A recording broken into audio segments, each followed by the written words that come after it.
diseñar un sueño, un milagro, diseñar un milagro.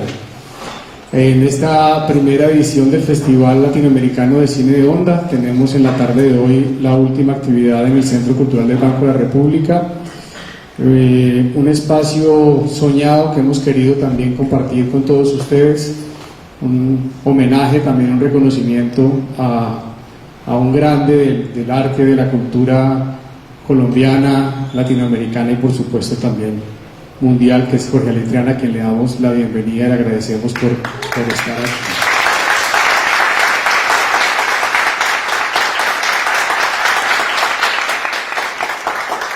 Este conversatorio se llama justamente La huella de un hombre llamado Jorge Ali.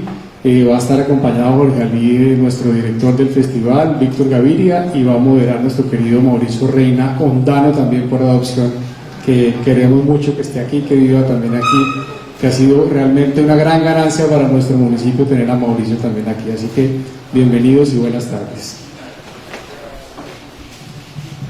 Muchas gracias, Ángel, por esas generosas palabras. Muchas gracias por esta invitación a compartir con estos grandes cineastas este homenaje a Jorge Ali Triana. Es un privilegio compartir con Víctor la posibilidad de hablar con Jorge Ali y de hablar de tu carrera y tenerte aquí, Jorge Ali. Qué bueno que hayas aceptado esta invitación. Y bueno, vamos a decir, para sintetizar, decía Ángel hace un momento que estamos ante una gran figura del arte colombiano. Yo solamente diré que por donde ha pasado ha no solamente dejado huellas, sino que ha transformado, evolucionado y puesto puntos muy altos en el teatro, con el Teatro Popular de Bogotá. Ahora hablaremos un poco de ello. Aquellos años en que en los años 70 en Bogotá se formaron tres grandes instituciones teatrales: el Teatro Popular de Bogotá, el Teatro Libre de Bogotá, el Teatro La Candelaria, y dejaron una huella inmensa en dramaturgia, una huella inmensa en espectáculos, trascendieron fronteras. Vamos a hablar un poco de Aitu Panamá, vamos a hablar de todo lo que se hizo en esa época, así como lo que Jorge Ali ha llamado la dificultad de una utopía, porque el Teatro Popular de Bogotá terminó su historia de manera triste. Después en televisión uno podría... Ese es el mismo teléfono que estaba sonando ayer como 3 veces, si le puedes bajar el volumen. Gracias. ¿Sí o no? Bueno, en televisión ni hablar. Uno podría meterse por Revivamos Nuestra Historia, podría meterse por Bolívar, el hombre de las dificultades, podría meterse por Los pecados de Inés de Hinojosa, por cualquiera de ellas, con una huella indeleble, siempre transformando, siempre llevando el arte a una nueva estatura, marcando caminos para los demás. Y hoy quien repase esa historia, pues por supuesto se encuentra con una cantidad de hitos y con una cantidad de mojones en nuestra historia. Lo que nos convoca, el cine. Vamos a ver a las 6 de la tarde Tiempo de Morir, una estupenda película, una de las 2 colaboraciones en cine con Gabriel García Márquez. También hubo una en televisión con Crónica de una generación trágica. Vamos a ver cómo fue trabajar con García Márquez, cómo fue trabajar alrededor de trabajos de Vargas Llosa en el teatro. Y bueno, yo quiero arrancar preguntándole a Jorge Ali. Va a ser una conversación a la limón con Víctor.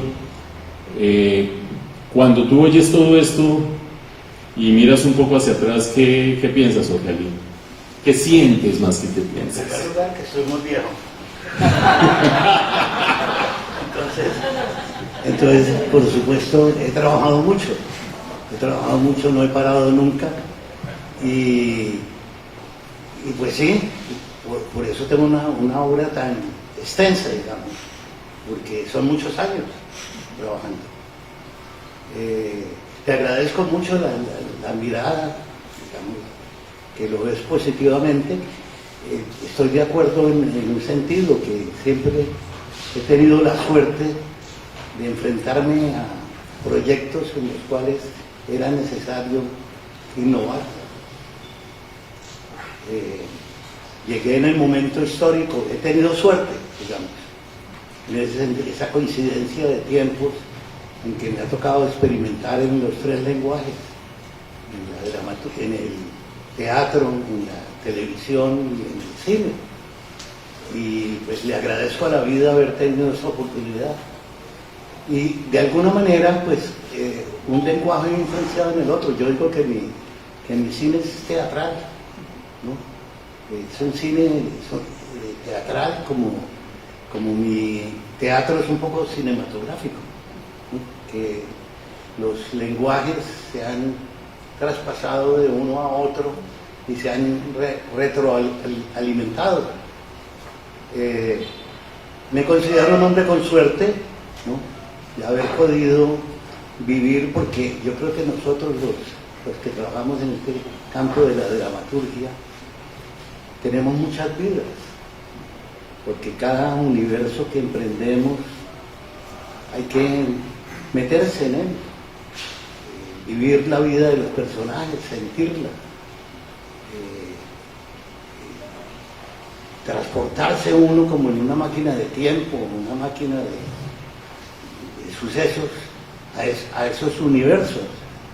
Entonces hemos vivido muchas vidas, tantas películas como hagamos, o obras de teatro, o series de televisión, pues eso nos ha hecho no solamente como los gatos que tienen 7 vidas, sino tantos proyectos emprendemos, pues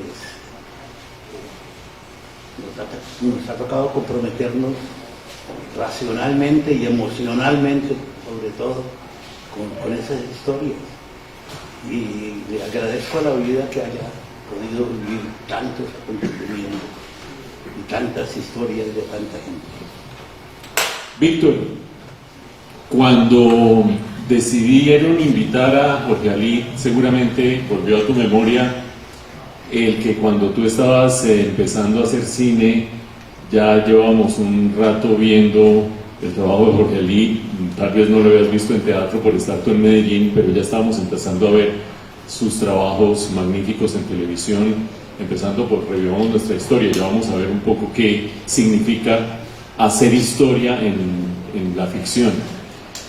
¿Por qué decidiste invitar a Ali, a Jorge Ali, pero sobre todo, qué te decía a ti la obra de Jorge Ali en ese momento y hoy? Pues yo quería que este primer festival tuviera un acontecimiento de reconocimiento de un gran artista, ¿cierto? Me parecía que tenía que tener un padrino y me parecía que Jorge Ali era el hombre. Estuvimos conversando en Medellín hace 2 años o 3 años, ¿no?, que estuvo en el Festival de Guatapé, y yo estaba en la Cinemateca, entonces lo acompañé mucho en foros, hablando con gente de teatro. A mí me tocaba la parte como más cinematográfica, pero inevitablemente cuando uno habla con Jorge Ali, pues sale todo, y digámoslo uno como espectador y televidente y esa persona que va al teatro de pronto y como colega del cine, pero Jorge Ali se te aparece durante toda nuestra vida. O sea, tu larga vida también ha estado en nuestra vida, ha estado largamente en nuestra vida. Y yo recuerdo que cuando yo tenía por ahí 12 años, o 13 años, porque me dice Jorge Ali que fue en el 68 cuando él regresa. Yo veía televisión, ¿cierto?, en mi casa, y alguna vez estaba viendo, empezaron a dar una serie de televisión en blanco y negro, una serie, pues un programa dramático que era El Buen Salvaje de Eduardo Caballero Calderón, y como que había un rumor de que llegó un nuevo actor distinto a todos, y llegó Jorge Ali Triana a personificar al protagonista de El Buen Salvaje de Eduardo Caballero Calderón. Y desde ahí recuerdo yo a Jorge Ali, y la verdad es que era un actor distinto a todos, y como la obra es una obra dramática, que hay abortos y hay sexo y todo eso, que no era común en la televisión, Jorge Ali entró un poco escandalizando a la juventud colombiana, que era yo en ese momento, un televidente cualquiera, Y desde ahí me acuerdo de Jorge Ali. Claro que empieza Panamá en la Universidad de Antioquia, imagínate esa obra vibrante y dinámica y llena de propuestas, pues que uno, digámoslo, como un estudiante de universidad, se asombraba, y además una obra antiimperialista, vibrante, que te daba también una enorme rabia, y además conocía la historia. Luego Jorge Ali en tantas cosas. Y yo, digámoslo, la vida me da la posibilidad también en un momento dado, cuando ya estoy yo bregando, haciendo mis mediometrajes y demás, con algunos amigos trabajan con Jorge Ali. María Emma Mejía en algún momento dado también me dice que vaya, porque no se debe acordar porque no ocurrió realmente. Voy a la casa de Jorge Ali porque me dice, antes de rodar Rodrigo Futuro, me dijo, anda a hablar con Jorge Ali y para que seas asistente de dirección de Tiempo de Morir. Entonces yo fui, pero obviamente ahí estaba Silvia, que era la asistente de dirección, me parecía que yo sobraba ahí, pero fue un segundo que estuvimos, pero imagínate, Jorge Ali ha estado todo el tiempo. Entonces, digámoslo, Jorge Ali es de esas personas que ha hecho tantas cosas en esos tres artes, ha hecho tantas innovaciones y cosas de éxito, ¿cierto? Y de alguna manera víctima de su propio talento, en el sentido de que pareciera que fuera fácil lo que hiciera, porque todo le da bien, todo queda bien y todo pareciera fácil para él, pareciera fácil, y obviamente no lo es. Yo quiero preguntarle a Jorge Ali algo sobre la época del teatro. Hay que recordar que el TPB se fundó, Teatro Popular de Bogotá, recién llegado Jorge Ali de Praga, de sus estudios en Praga. En Praga estudió Leopoldo Pinzón. Leopoldo, un saludo aquí a la sala y un aplauso a la sala.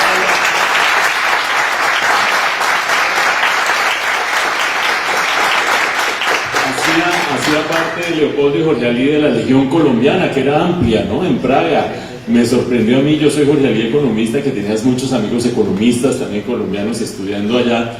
Pero quiero preguntarte, esa experiencia un poco colectiva, impregnada de espíritu, no sé, socialista, colectivista, con que se fundó el Teatro Popular de Bogotá. ¿Cómo fue esa experiencia de la fundación? Ahora vamos a hablar del ocaso, que también nos deja lecciones. Dale. Pues sí, estamos hablando de esa generación que soñaba, que pensaba que iba a construir un mundo mejor.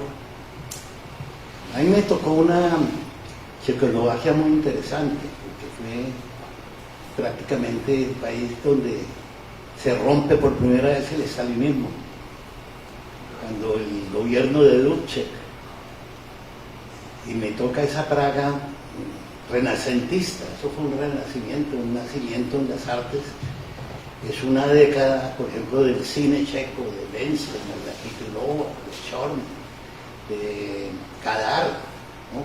Toda una generación de cineastas, que sucede lo mismo en el teatro. En el teatro está Prado, Krecha, que con la llegada de Dubček comienzan a ser el mejor teatro europeo. En la literatura, Caraval, Kundera. Entonces es un momento que uno tiene la suerte histórica de vivirla, ¿no? Y Praga es una ciudad maravillosa, una de las ciudades más bellas del mundo, una ciudad de 1 millón de habitantes, que la conoce uno a pie. Entonces, haber vivido ese momento creo que influye mucho en la formación de uno. En la escuela se da la discusión sobre el papel del arte y del realismo socialista, porque esa discusión la tenían que dar los checos. El realismo socialista es una tendencia que coloca el arte como un instrumento, un brazo más de la política, de una política agitacional, didáctica, comprometida con la línea del partido. Entonces en Praga se da esa discusión teórica, ¿cuál es el papel del arte? Entonces llegamos nosotros con esa mirada, cuando aquí estaba pasando todo lo contrario. era el momento de lo que se llamó el nuevo teatro, de la creación colectiva, de cada partido de izquierda tenía su grupo teatral representativo. El MUIR tenía un grupo, el PC tenía otro grupo, varios grupos, eran más poderosos teatralmente. Entonces nosotros llegamos a hacer un teatro con los clásicos, no didáctico, a ver lo que hay en los clásicos. Los clásicos prácticamente contienen eso, que tratan los grandes problemas del ser humano, los grandes conflictos alrededor de la muerte, de la vida, del amor, de la duda, de tantos temas que nos inquietan a los seres humanos. Entonces el TPB llegó a plantear un teatro basado en sí. Hicimos con Toni, Molière, Shakespeare, Lope de Vega, autores contemporáneos como Arthur Miller, o modernos como Ibsen. Entramos también en el tema de la creación colectiva, como fue el tema de I Took Panama, ¿no? Una sátira política, una farsa, diría yo, sobre el tema de la separación de Panamá de Colombia. Sí. Tan satírica que tenían de no llevarla a Panamá hasta que se dieron cuenta y los convencieron de que valía la pena presentarla en Panamá. Sí, ese es un episodio memorable en mi vida, que traspasa el hecho teatral. La obra surgió precisamente de una visita que me invitaron a Panamá a ser jurado de un festival de teatro universitario, panameño no, centroamericano. Y ahí vi una obra de los estudiantes de la Universidad de Panamá que tenía 3 episodios, era como 3 sketches. Uno, el episodio de la tajada de sandía, que se da durante la construcción del ferrocarril a mediados del siglo XIX, 1854 o algo así, en donde un negro mata a un gringo por una tajada de sandía que le compra, y cuando le pregunta cuánto te debo, dice un real, le dice, te pago cuando vuelva de California. Para ir del este al oeste de los Estados Unidos era más fácil bajar hasta Colón, atravesar el istmo en canoa y a pie, en mulas y a pie, para bajar a Panamá y tomar los barcos para irse por el Pacífico a California. Y cuando la fiebre del oro de California, eso se volvió un infierno. Venían aventureros del mundo entero, entre esos era Oliver, el que pidió la tajada de sandía. Entonces le dice el negro, si tú me vas a robar la tajada de sandía, te mato. Si me la pides que te la regale, te la regalo. Y el Oliver sacó una pistola y lo mató. Y en ese momento había mucho resentimiento porque se había vuelto lleno de prostíbulos y de borrachos y de aventureros y de grescas y de peleas. Y en la plaza de mercado se levantó y mataron como 20 gringos. Ese era el gobierno de la Nueva Granada en ese entonces. El gobierno de los Estados Unidos le puso una demanda al gobierno de la Nueva Granada, en donde le pedía 10 millas al lado del ferrocarril, como territorio norteamericano, le pedía la libertad de los puertos para importar todo lo que quisieran y una indemnización por cada muerto. Ese era uno de los sketches. Otro era sobre el desalojo de los constructores del canal cuando terminaron de construirlo, ¿no? 50 años después. Y otra era sobre la siembra de las banderas en el 64, cuando los estudiantes panameños saltaron la valla y sembraron las banderas panameñas al otro lado de la cerca de alambre que habían puesto los gringos. A mí me impresionó mucho ver la bandera norteamericana ondeando y los jeeps de los Estados Unidos atravesando, y los soldados del ejército ejército norteamericano, porque concreté la imagen, ya vemos, ideológica o abstracta que uno tiene del imperialismo al verlo realmente operando y en territorio que había sido de Colombia y en un territorio que había sido despojado. Entonces le propuse al regreso de eso al grupo que estudiáramos ese tema. Entonces comenzamos con los actores, estudiábamos un episodio y hacíamos improvisaciones. Y de esas improvisaciones Luis Alberto García y yo nos sentábamos a elaborar el texto. Así surgió la obra. La obra fue un suceso impresionante con el público porque nos dimos cuenta que nadie conocía cómo había sido la separación de Panamá de Colombia, que fue un acto, cuando declararon la independencia que se programó en el Waldorf Astoria, el hotel en Nueva York, y cuando declararon la independencia en 1903, ya estaban los barcos viniendo de Guantánamo y también del Pacífico para apoyar, y los Estados Unidos lo reconoció 24 horas después del grito de independencia, después de haberle pagado a Amador Guerrero, el primer presidente de Panamá, cartagenero, por cierto, o al general Esteban Huertas, que era el comandante del ejército del batallón Colombia, tunjano, que le dieron $30,000. Entonces, empezó a existir 24 horas después de declarar la independencia. Era una historia apasionante y eso no lo sabía la mayoría del público colombiano. Sabía que se había separado Panamá, pero no cómo. Y fue un acontecimiento desbordante. Entonces, cuando llegamos nos invitan de nuevo a Panamá a presentar la obra. El día que llegamos en un avión muy raro, desocupado. Habían como 10 o 12 personajes. Llegamos al aeropuerto de Maiquetía y estaba rodeado el avión de camiones militares y de jeeps militares. Nos condujeron a un batallón de la Guardia Nacional y nos dijeron no pueden salir. Aquí han pasado unas cosas terribles, hay una oposición a la presentación de la obra. En la Estrella de Panamá apareció ayer un titular que dice la teta que le quitamos a Colombia. Ha habido un movimiento en contra, ha habido intentos de sabotear la boletería y la que nos llevaba en ese entonces era la hermana de Torrijos, que era la directora de extensión cultural de la Universidad de Panamá.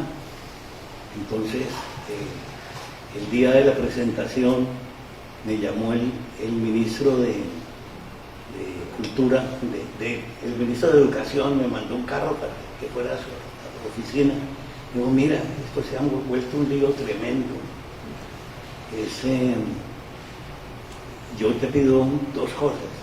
Hay un momento en que uno va y le entrega la Constitución y la bandera de Panamá a Amador Guerrero envuelta en papel regalo. Esa escena es muy ofensiva para el pueblo panameño. Y te pido dos cosas, ¿por qué no tratan de modificar esa escena? Y que digas unas palabras antes de comenzar la obra, que esto es una obra de teatro, es una ficción, que no tiene nada que ver con, que es una mirada, es la mirada de ustedes los colombianos sobre el acontecimiento. Yo le dije, ¿estás de acuerdo? Realmente la obra no es sobre eso, sobre el papel real, eso lo puedo modificar, no hay problema. Y también digo estas palabras.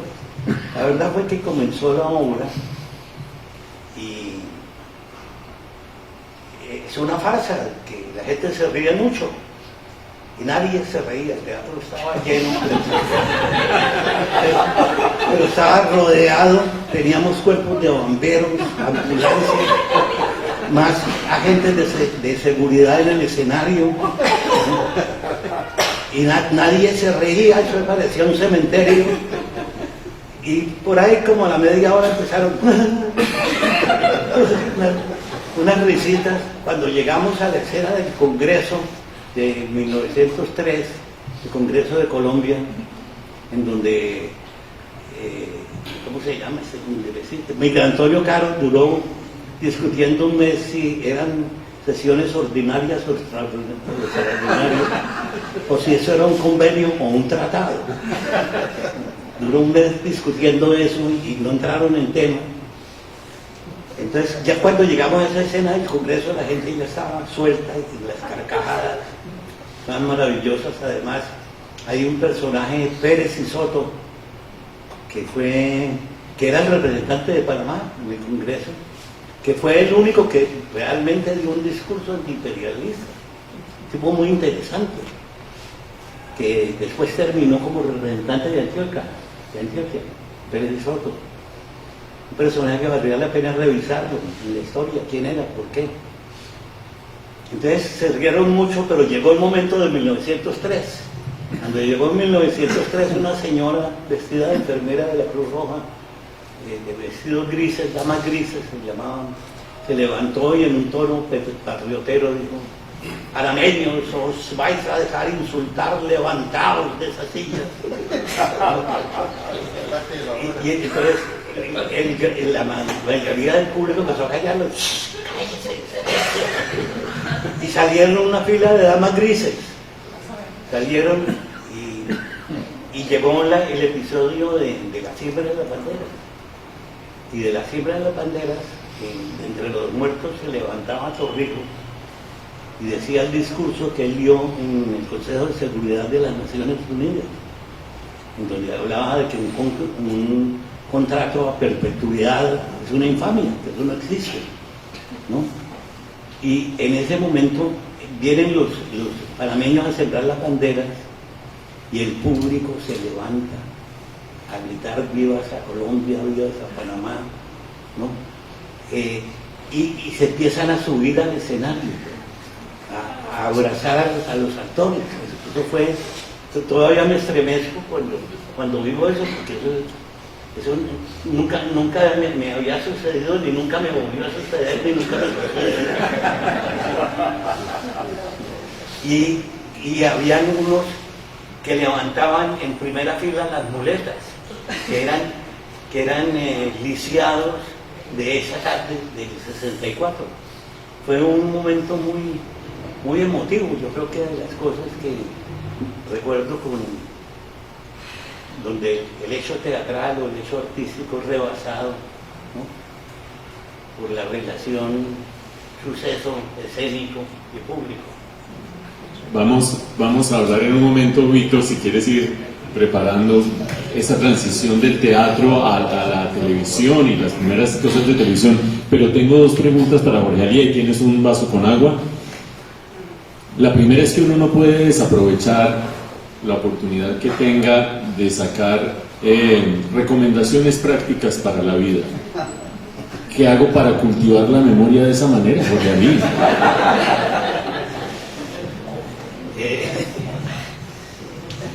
No creas, la memoria falla. Pero aquí no. En los viejos nos sucede que la memoria lejana permanece, la inmediata desaparece.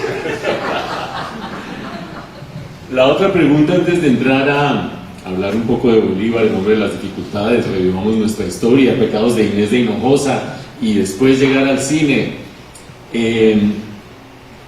En alguna entrevista que diste, oí una frase muy impactante sobre el final del TPB, que fue el final de una utopía.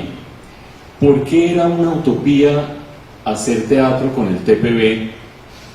Esta es apenas una de muchas vivencias que podrías contarnos alrededor del teatro.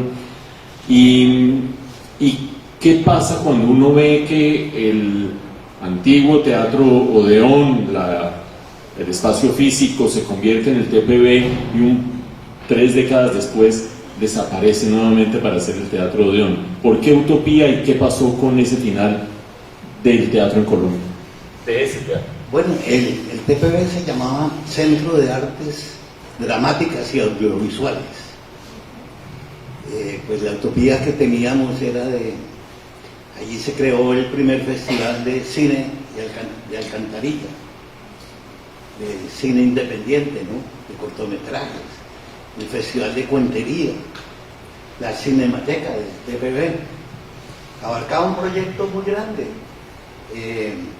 Yo lo llamé más bien como el cementerio de la utopía.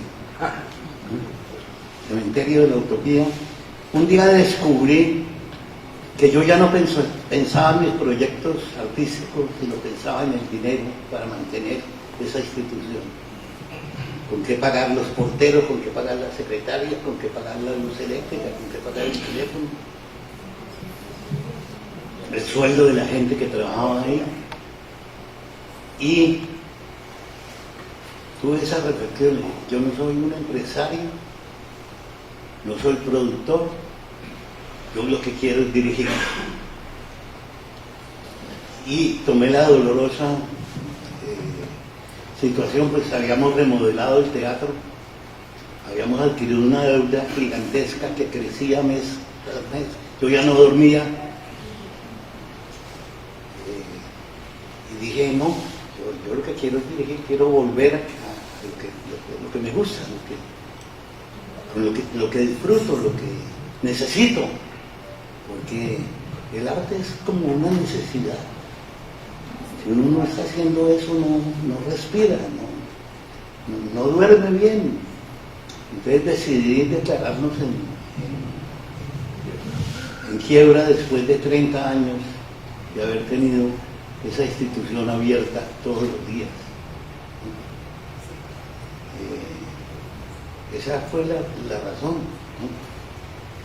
Y realmente me siento muy triste cuando voy a ese edificio, donde viví 30 años. Es un pedazo de vida importante, ¿no? Pero empecé a dirigir en otras partes, empecé a dirigir en Nueva York, en Lima, en Caracas, ¿no? En Bogotá. Me volví a amistar con Fanny Miquel y empecé a dirigir en el Teatro Nacional. Yo creo que lo hice bien. Lástima, me duele mucho la cerrada del TPB, pero por otro lado me permitió una libertad que no tenía cuando estaba al frente de esa institución. Jorge Ali, ¿tú crees que lo hiciste bien?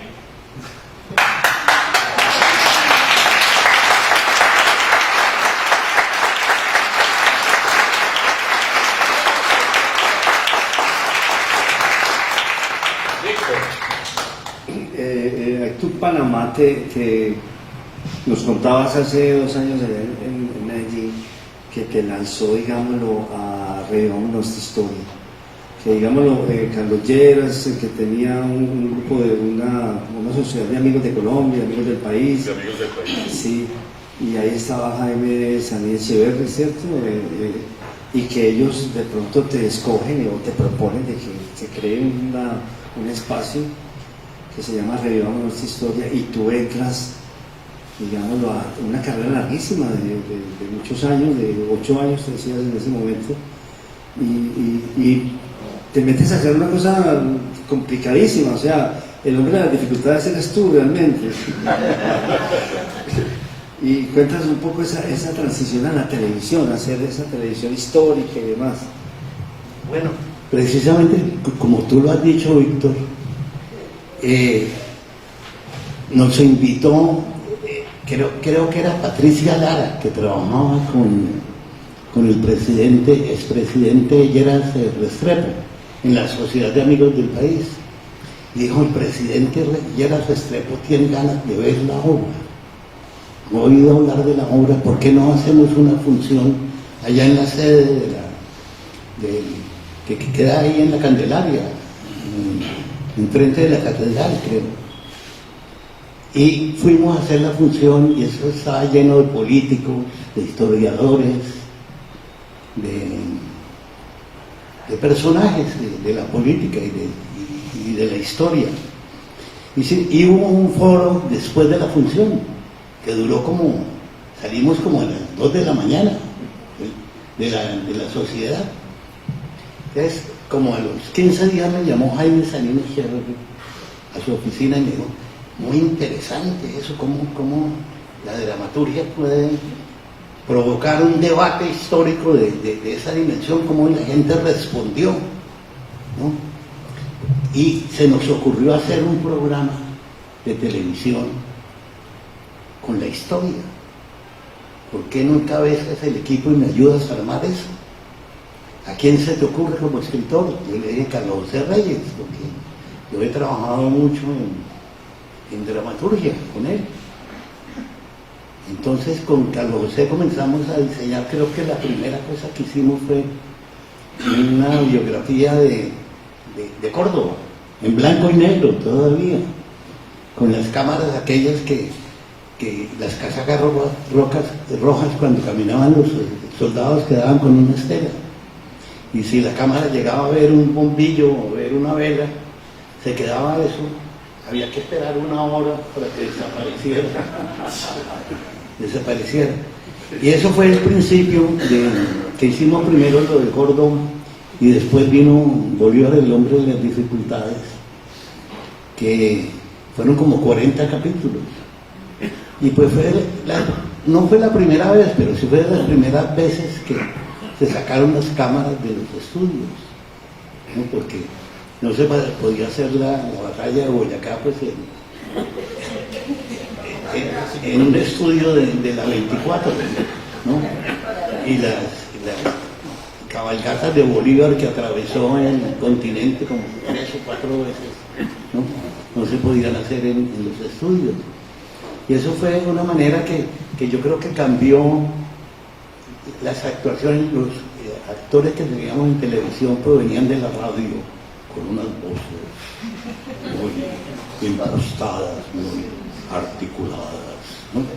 Y lógicamente un tipo montado en un caballo no puede hablar así.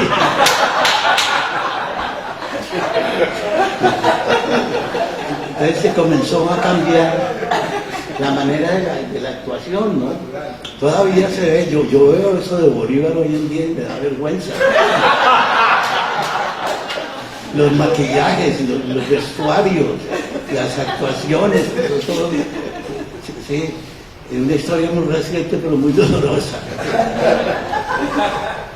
Jorge Ali. Dos preguntas sobre eso que acabas de mencionar. Una, era imposible llevar la batalla de Boyacá a un estudio en Gravia, pero era casi tan imposible sacar esos equipos a Boyacá.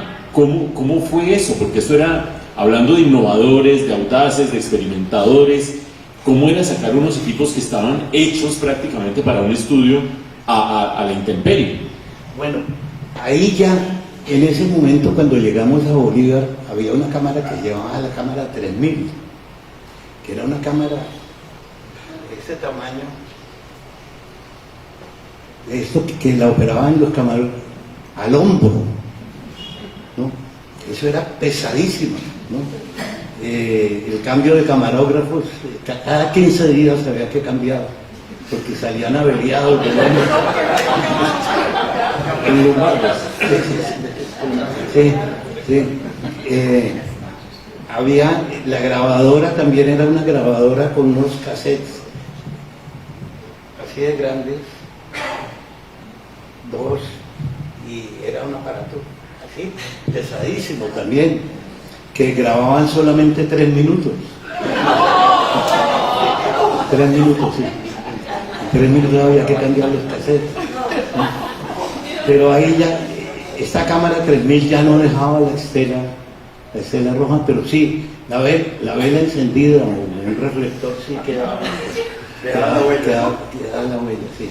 El vestuario era muy chistoso, claro, con telas muy baratas, ¿no? Los maquillajes peores, las barbas y los bigotes que nos proponía la maquilladora, yo creo que servirían muy bien para el teatro, pero en cámara realmente es vergonzoso. Años después hice una serie para los 500 años, eso fue ya en el año 94, que lo primero que hice fue sentarme y mostrar Bolívar, un capítulo, al equipo de arte, de producción, de todo, y les decía, eso es lo que no tenemos que hacer. Eso no se hace. Vamos. Y realmente en Crónicas de una liberación trágica ya logramos una mejor calidad en los vestuarios, los maquillajes, en la ambientación. Pero mira que hace poco me mandó Jorge Mario Vera, de Señal Memoria, una paquete grande con Revivamos Nuestra Historia, y lo han restaurado con mucho juicio, y quienes lo han hecho están muy orgullosos de ese material. O sea que es un material que realmente tú lo juzgas muy severamente, pero es súper importante. Si tuvieras como te han contado, obviamente, ¿cierto? Claro, el hombre de las dificultades lo han restaurado digitalmente, color, y ya lo tienen, y para Señal Memoria es un proyecto importantísimo. O sea, todo eso que hizo Jorge Ali, seguramente, digámoslo, evolucionando, ¿cierto? Me imagino partiendo en un principio de pronto de una dramaturgia muy teatral, muy televisiva, pero eso fue evolucionando, y el paquete entero es de un gran valor histórico para la memoria, digamos, de la televisión colombiana y de la historia misma, porque esos mismos capítulos, digámoslo, ya en sí mismo son interesantes de lo que pensaba el historiador Jorge Ali y la sociedad en ese momento de la historia colombiana. Eso se toma ya como archivos, digamos, casi originales, para uno saber qué pasó realmente en la historia colombiana. Oh, indudablemente tienen un valor arqueológico.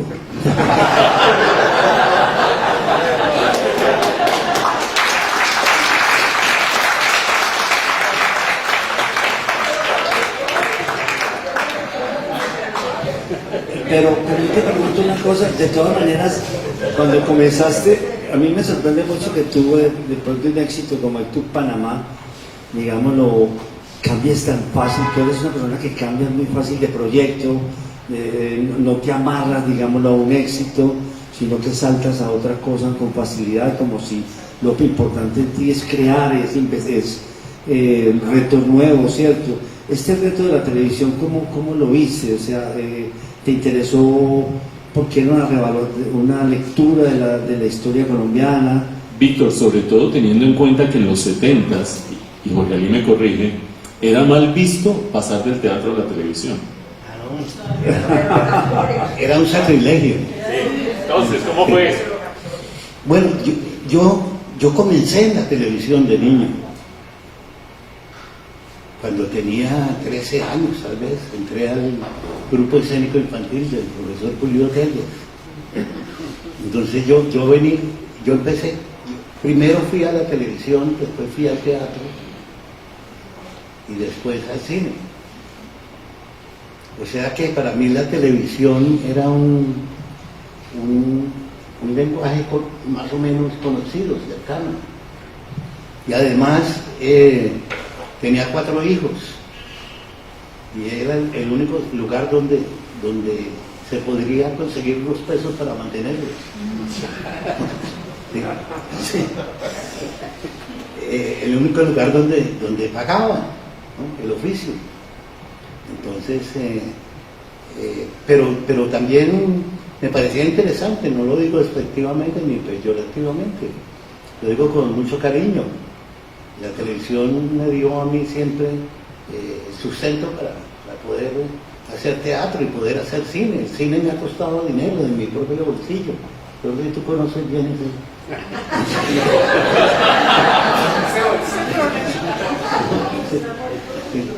El teatro también es muy precario, ¿no?, desde el punto de vista económico, ¿no? El cine no produce grandes cifras de dinero, ¿no? Al contrario, hay que financiarlo del propio bolsillo. Entonces, le tengo mucha gratitud a la televisión y realmente tuve la suerte de tener proyectos muy interesantes. Yo creo que eso que acabamos de contar de Revivamos, estuve prácticamente una década, ahí hicimos Córdoba, Bolívar, el hombre de las dificultades, Nariño, el precursor, Mosquera y Obando, los comuneros, del siglo XX, Rafael Reyes, López Pumarejo, el Bogotazo. O sea, fue un recorrido por la historia de Colombia. Jorge Ali, y en general Jorge Ali ha tenido siempre público, que es una cosa muy especial, o sea, no solo aquí en Panamá, sino cuando haces el Bogotazo también es un impacto lo que se causa, todos lo recordamos. Sí, porque yo creo que la gente agradece conocer, poder ver la historia de esa manera, ¿no? Sí, el Bogotazo fue un gran impacto y en general no había sino 2 canales en ese entonces. Era un programa a las 8 de la noche, un capítulo semanal. Era obligatorio de ver, ¿no? Y además tenía un tema que le interesaba a la gente, ¿no? A los niños, a los ancianos, a todo el mundo. Entonces fue un programa con mucha sintonía. Creo que tuve la suerte de tener esas condiciones, de que no había cable, no había plataformas OTT, ¿no? O prendías el canal 1 o el 2. Una cosa importante, Mauricio, para que le preguntemos a Jorge Ali, es él como formador de actores. Porque, digámoslo, cuando él entra a televisión de Jorge Ali y consigue, digámoslo, un lugar donde le pagan, detrás de él llegan todos los actores que también encuentran un lugar donde les pagan. Y me imagino que todos te agradecieron tarde o temprano que detrás de títulos entraras a la televisión. Pero para hablar de esas 3 generaciones, unas generaciones primero, la del TPB más adulta, de Carlos Barbosa, de Angarita, De Morán. del Toro Morán. Y joven, Jorge Emilio Salazar pasó del TPB también a Veloz nuestra historia. O sea, él fue Córdoba, tal vez. Hacer Córdoba. Él fue Córdoba, Jorge Emilio Salazar, joven. ¿Cómo era que Humberto Dorado, Humberto venía del Libre, tal vez. Del Libre. Sí. Del Libre. sí, Laura García, o sea, toda una playa de actores de varias generaciones. Jairo Camargo en la 3ª generación. Delfín Aguido venía de allá. Sí, Delfín Aguido venía de este. Cuéntanos cómo fue esa relación con esos actores, eran amigos tuyos de generación, tú los pones a trabajar, porque Humberto Dorado decía en el momento, recordaba que ellos pasaban muy bueno en el teatro porque hablaban hasta que llegó Jorge y los puso a trabajar. Sí, bueno, en la escuela que yo tuve, el profesor titular, el que le conduce a uno toda la carrera, Vladimir Adamek, había sido alumno de Popov, un alumno directo de Stanislavski. O sea que el maestro mío venía casi de línea directa de Stanislavski. Y yo creo que lo que me ha interesado más desde el punto de vista teatral y desde el punto de vista actoral ha sido Stanislavski. Como el primero que explora, digamos, el tema de la partitura interna del subtexto, ¿sí? De la actuación realista.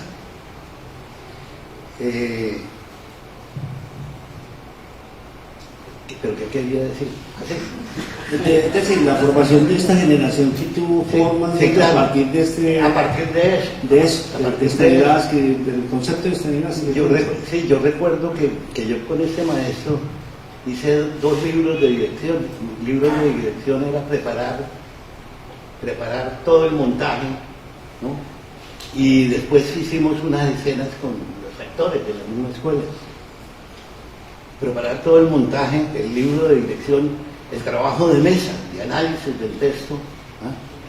De encontrar las motivaciones, los objetivos de los personajes, la cadena de sucesos, ¿no? ¿Qué es lo que sucede en cada escena?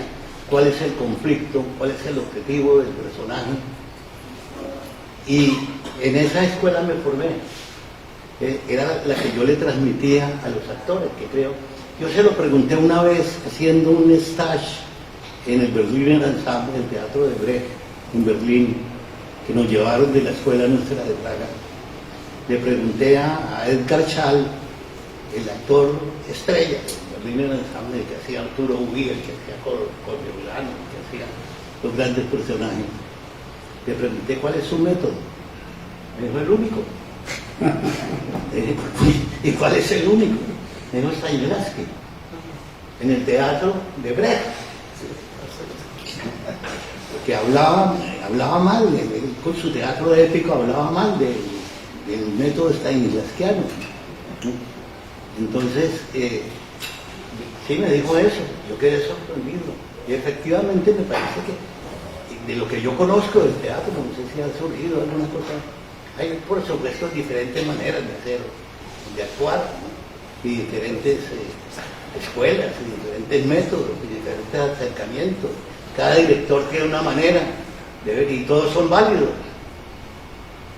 Pero efectivamente no conozco un método de formación actoral y de conducción, de construcción de personaje más eficaz que Stanislavski, ¿sí?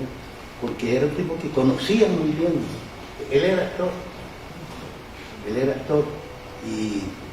y los principios del método, de estudio de los antecedentes, de las motivaciones, de las acciones físicas, en fin, todo el método está construido de una manera que ayuda mucho al actor.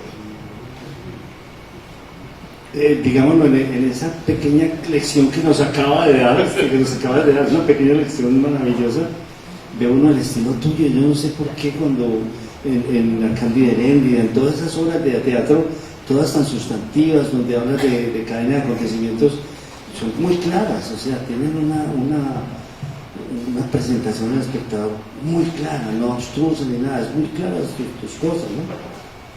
Me parece pues que nos das una lección con eso y que de alguna manera nos hace pensar en tu estilo, por qué, digámoslo, tan fácil pasa de una cosa a otra, y cómo te conectas con el público también con tanta facilidad, ¿cierto? Yo no sé, Mauricio, que yo quisiera de pronto preguntarle a él, darle un salto, digámoslo, revivamos nuestra historia a algo que es de eso mismo, que es Bolívar soy yo.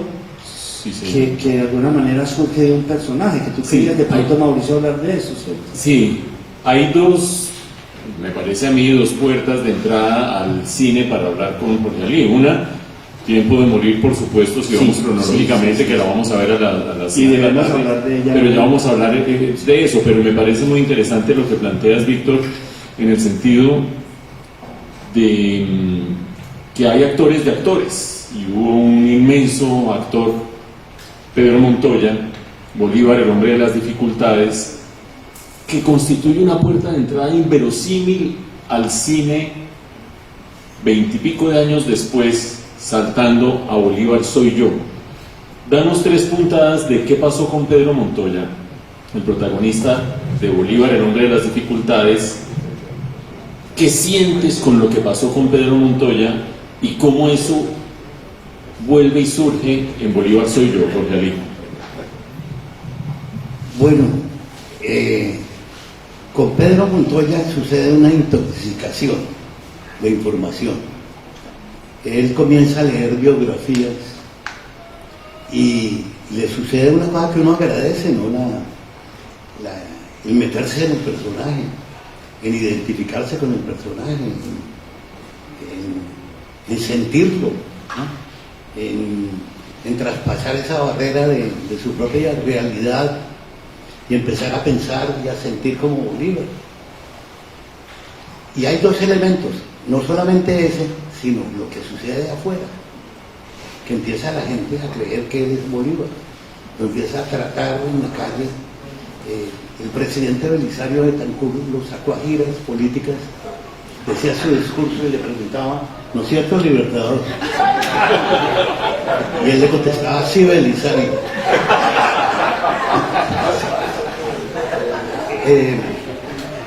Cuento un par de anécdotas. Un día estábamos haciendo la entrada de Bolívar triunfante después de la batalla de Boyacá a Santa Fe de Bogotá, y entro a una cantina al terminar el rodaje de la esquina de la plaza y está Pedro Montoya reunido con una cantidad de campesinos, y los campesinos le están diciendo sus necesidades, que el camino veredal, que la escuela de la vereda, que bueno, todas las necesidades que tienen los campesinos en Colombia. Y él les contesta: hombre, me encantaría ayudarlos, pero en ese momento me queda todavía la batalla de Junín, la de Pichincha, la de Ayacucho, y tengo que salir, pero voy a hablar con ese malparido de Santander a ver qué podemos hacer. Yo me pregunté, yo oí eso y dije yo, ¿a quién le están hablando los campesinos? ¿A Bolívar o al actor influyente que puede mover en la capital algo? Le estaban hablando a Bolívar. Y además me di cuenta de otra cosa, que los actores conocen su destino, conocen de antemano lo que les va a pasar, cómo van a morir, de quién se van a enamorar, cuándo se enamoran, todo, porque conocen el guión. Nosotros no sabemos qué va a pasar dentro de 5 minutos, pero el actor, ese elemento me pareció muy interesante. Una vez me llamó un personaje de la alta política y me dijo: Jorge Ali, vi su serie y me parece muy interesante. Yo tengo una fundación de estudios políticos que se llama Simón Bolívar y me encantaría hacer la película. ¿Por qué no viene a mi casa el próximo martes a las 5 de la tarde y hablamos de eso? No, por supuesto, allí estará. No, pero hágame un favor, tráigame a Bolívar. Entonces yo llamé a Pedro, dije: Pedro, vamos a ir a ver a este personaje que quiere hacer una película. Y pues alguien de ese poder que le ofrece hacer una película, pues sale corriendo. Entonces llegamos ese martes a las 5 de la tarde en punto, y él abrió personalmente la puerta y le dijo: Simón, qué gusto de tenerte en esta casa.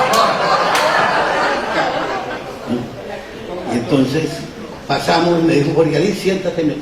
Entramos a la gran biblioteca del personaje, me sentó en un sillón: siéntate un momento. Agarró del brazo a Pedro y se lo llevó a una esquina y le dijo: te quiero mostrar unos dibujos que tal vez tú no conozcas. Y sacó un cartapacio con unos carboncillos y le mostró y dijo: esto te lo hicieron antes de la batalla de Pichincha. Pedro le dijo: no, eso no es posible. Le dijo: ¿por qué? Dijo: porque yo antes de Pichincha estaba muy enfermo y estaba calvo.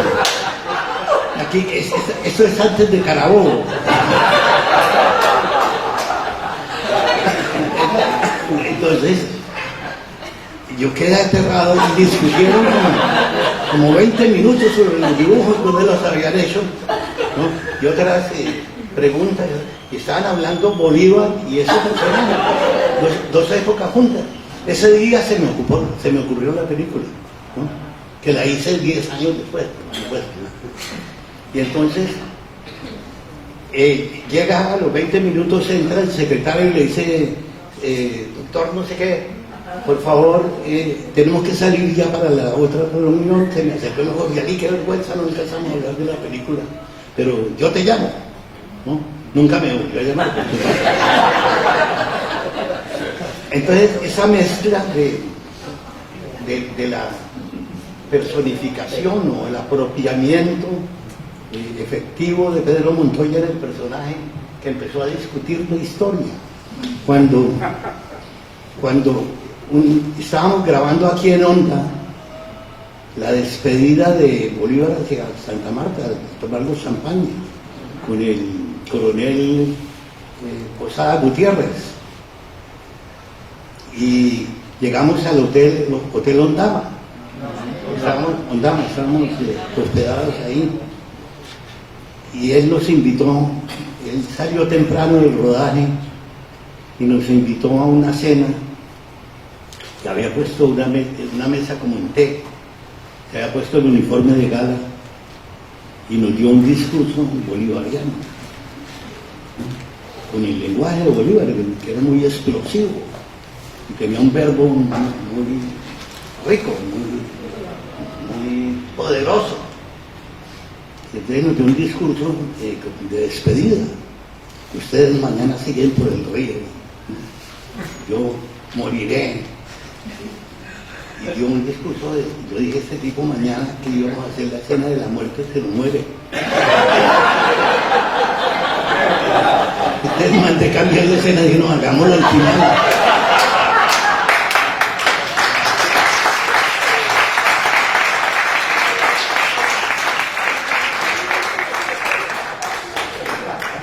Entonces, de ahí surge la película.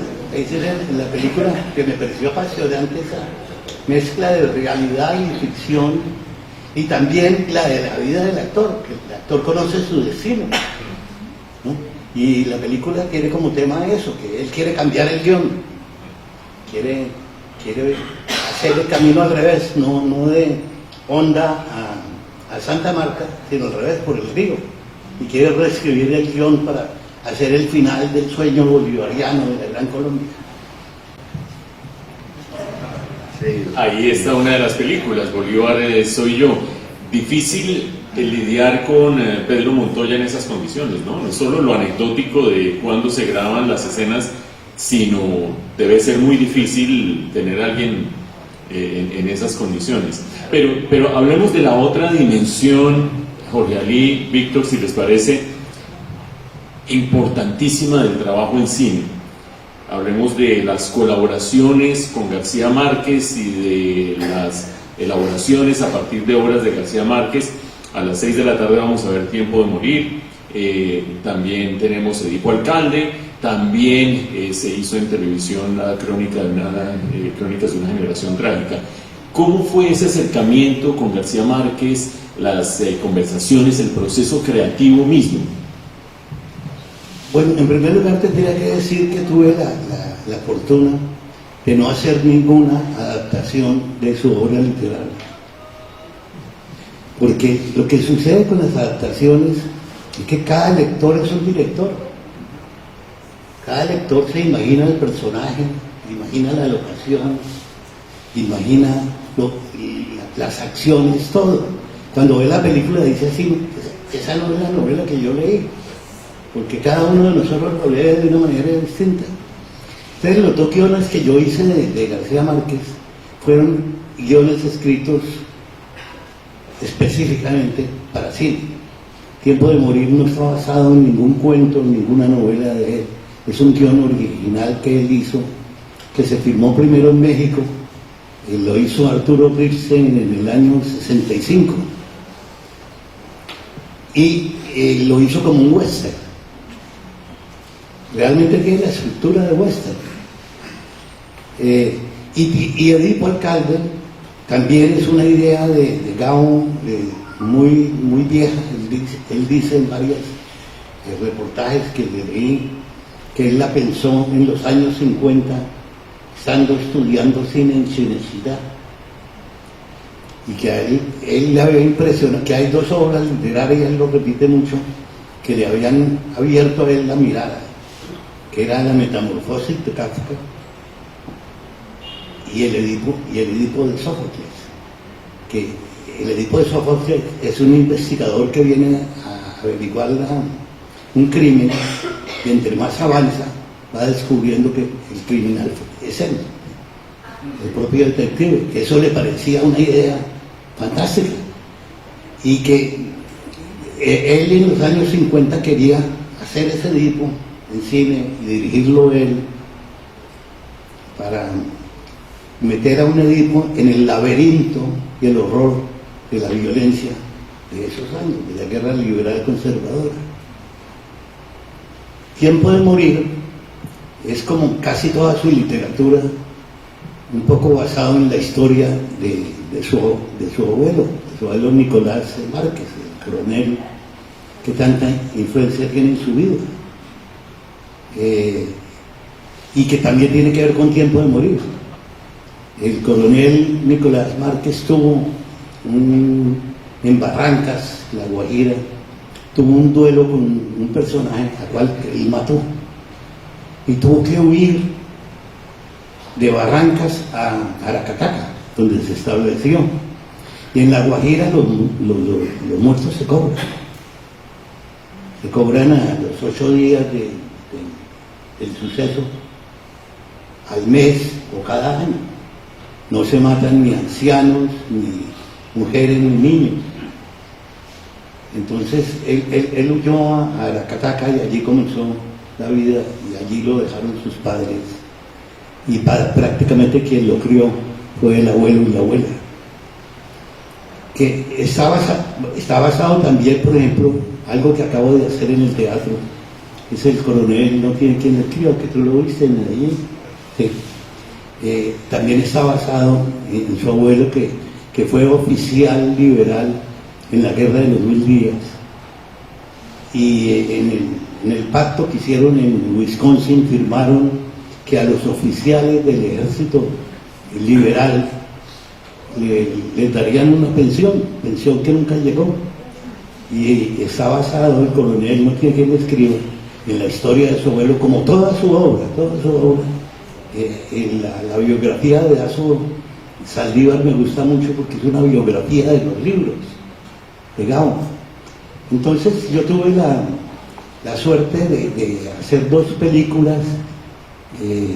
La primera por accidente, porque a mí me llamó RTI Televisión para dirigir Tiempo de morir para televisión, y yo hice una primera versión para televisión en el año 82. Y cuando Gabo la vio en el año 82, 2 meses antes de ganarse el Nobel, la vio y me dijo: ¿y por qué no hiciste esto en cine? A él le gustó mucho. Esto va a desaparecer, este video análogo. Me dijo: es una lástima.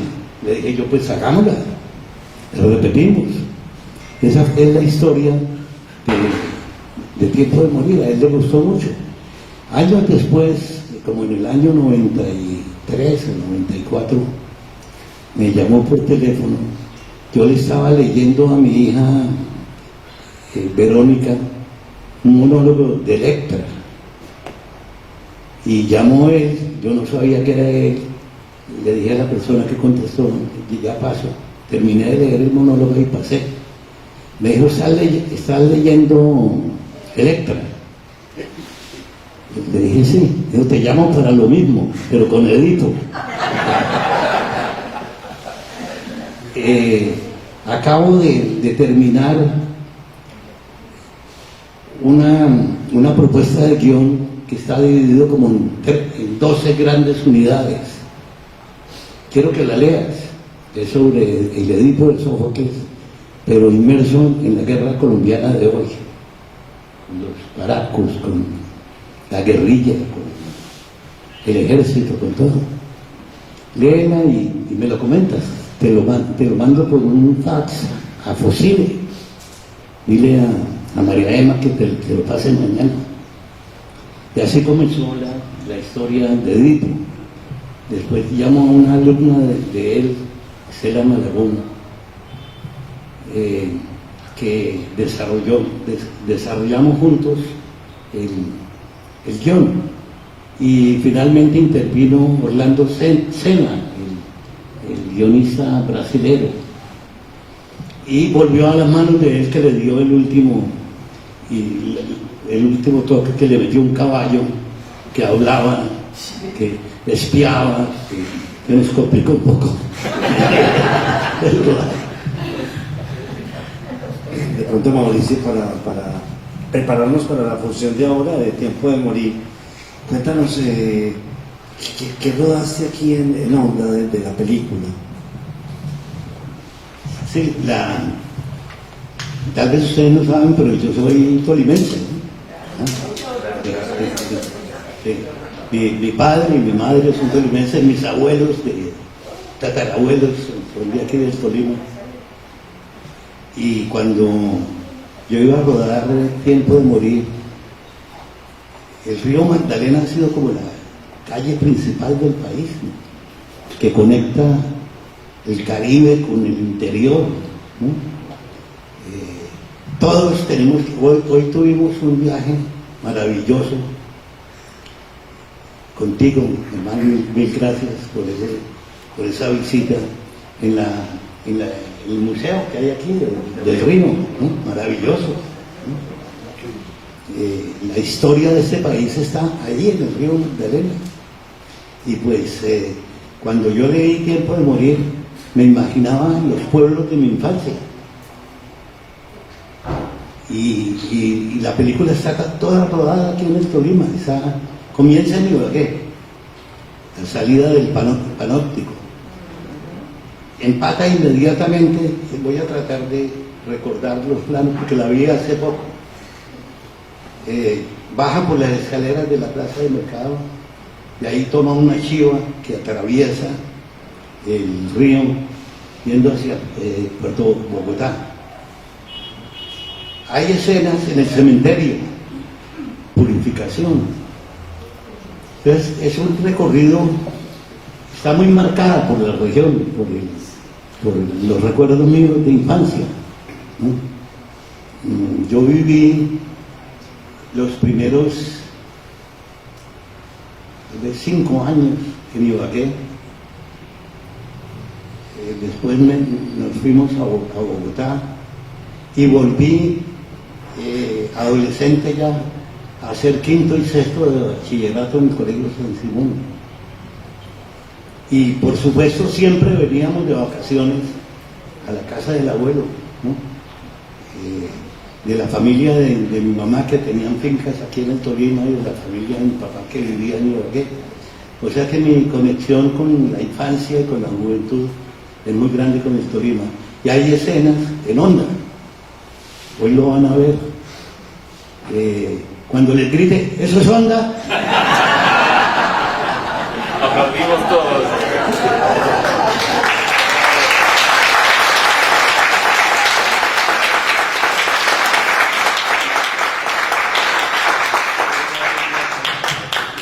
Jorge Ali, hay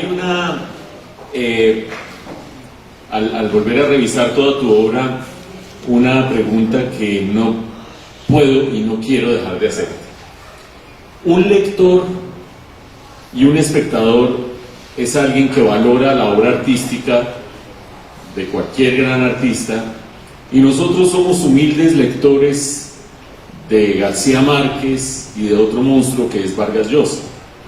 Dos figuras, dos Nobel latinoamericanos enfrentados por un episodio memorable, aunque oculto, por allá a finales de los años 60, que no se volvieron a hablar nunca.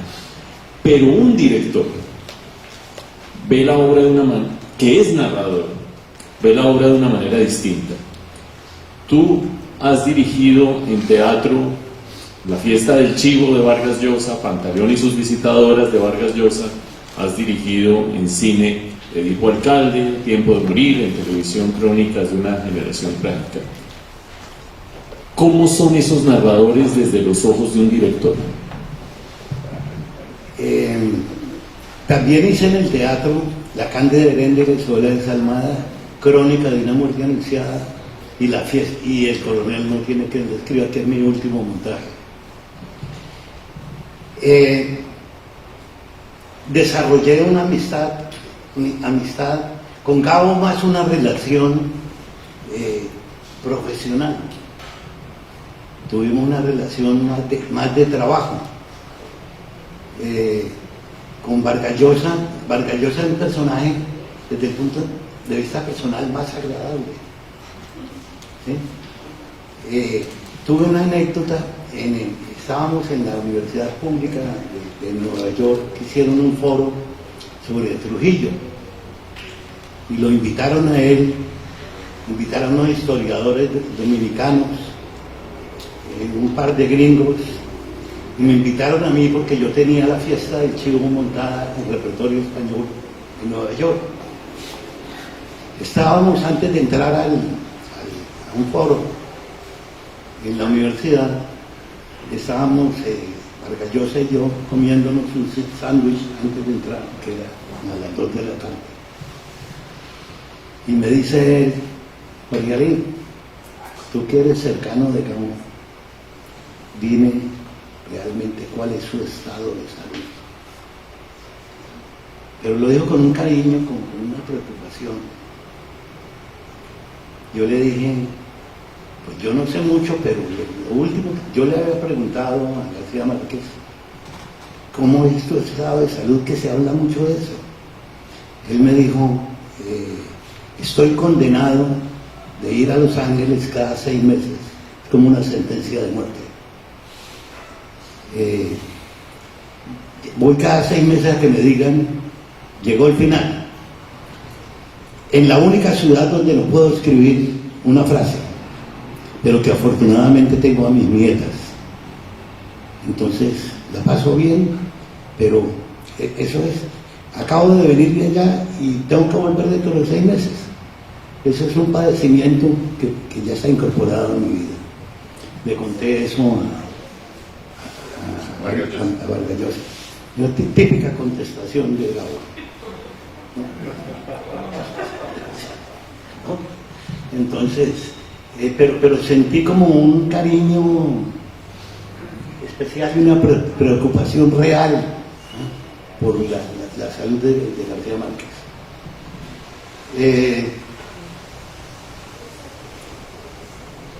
Con la fiesta del Chivo sucedió que a mí me gustó mucho la novela, me pareció maravillosa. Y yo le escribí diciéndole que quería hacer una adaptación de la novela.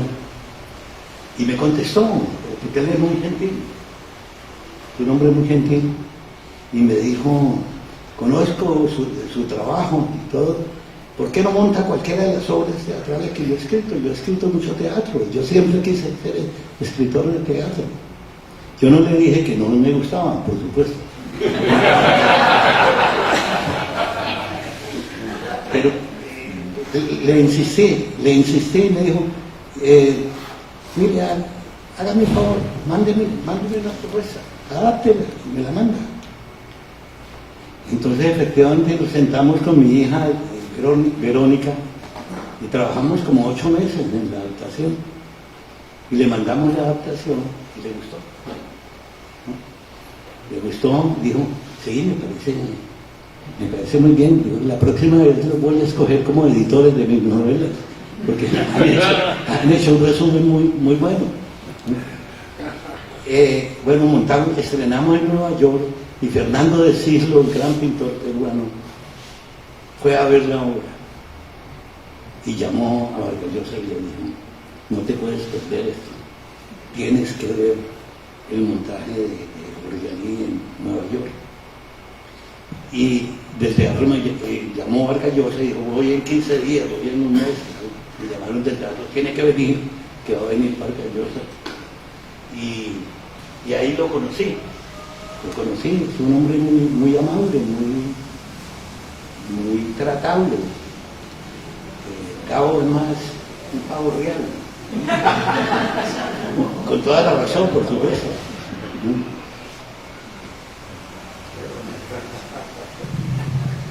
Tomamos unas preguntas del público, Víctor. Sí. Yo creo que sí, me emociona mucho saber que lo que vamos a ver hoy no solamente viene de García Márquez, sino que viene de tu infancia. Me parece hermosísimo eso. Por algo está atravesada de una emoción de comienzo a final la película, porque viene de tu infancia, ¿cierto? De aquí, del Tolima, de cada lugar, de cada rincón. De la figura de su abuelo, de la figura de su abuelo, que es un personaje entrañable para él. Dice que a él nunca le volvió a suceder nada interesante, que su infancia al lado de su abuelo. Él le decía, me dijo una frase, mi abuelo me decía siempre: tú no sabes cuánto pesa un muerto. Y esa frase está tal cual en la película. Tú no sabes. tienes tanto miedo que lo vas a matar de puro miedo, porque el personaje de Gabo, como dice su hijo Rodrigo, habla como dioses, no habla como seres. Pero como yo vengo del teatro, había hecho a Shakespeare, a Lope de Vega, a Goldoni, no me cuesta mucho trabajo sus diálogos, pero hablan como sentencias, como palabras esculpidas, como él dice, que él se fajaba con las palabras. Y es difícil que la gente hable así cotidianamente, pero a mí me parecía apasionante tratar de decir eso sin que sonara postizo. Ese círculo de la violencia, digamos lo que es la película, que no se puede romper, es como el mensaje de la película, ¿cierto? Esa venganza, esa violencia que se comunica ¿cierto? A través del odio, del rencor, de la venganza. Era muy consciente de todo eso, ¿cierto? De saber que no se podía salir. ¿Ahora cómo lo ves? Yo lo veo como una gran metáfora de la violencia en Colombia. El odio, la venganza,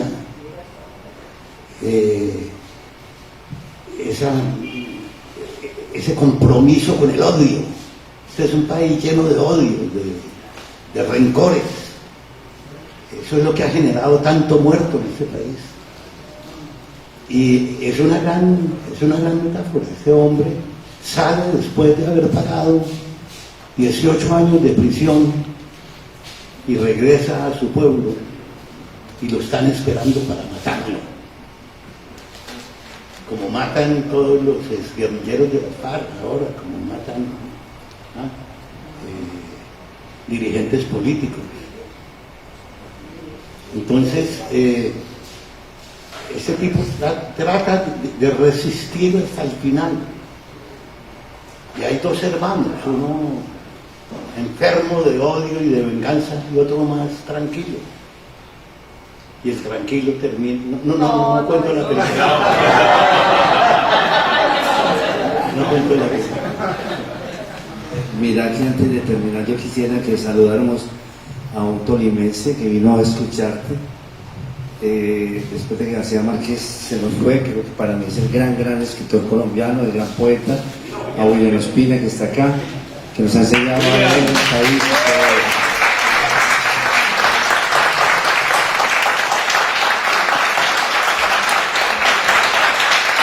Ha sido el padrino de la compra del festival. Él fue el que nos puso este mandato en su momento de hacer el festival y vino aquí a estar con nosotros esta noche. William, muchas gracias. Excelente visita. Jorge Ali, una última pregunta de mi parte y oímos 3 preguntas del público y nos vamos a ver tiempo de morir. Decías hace 40 minutos que la creación es algo inevitable en los artistas de raza como tú, y esa creación es de alguna manera el motor vital. Decías, si uno no crea, está acabado. Decías al comienzo de esta conversación que más de 80 años, 81, 82 se sienten, pero la creación está allí. ¿Cómo se da, cómo se manifiesta, y hoy qué traes entre manos?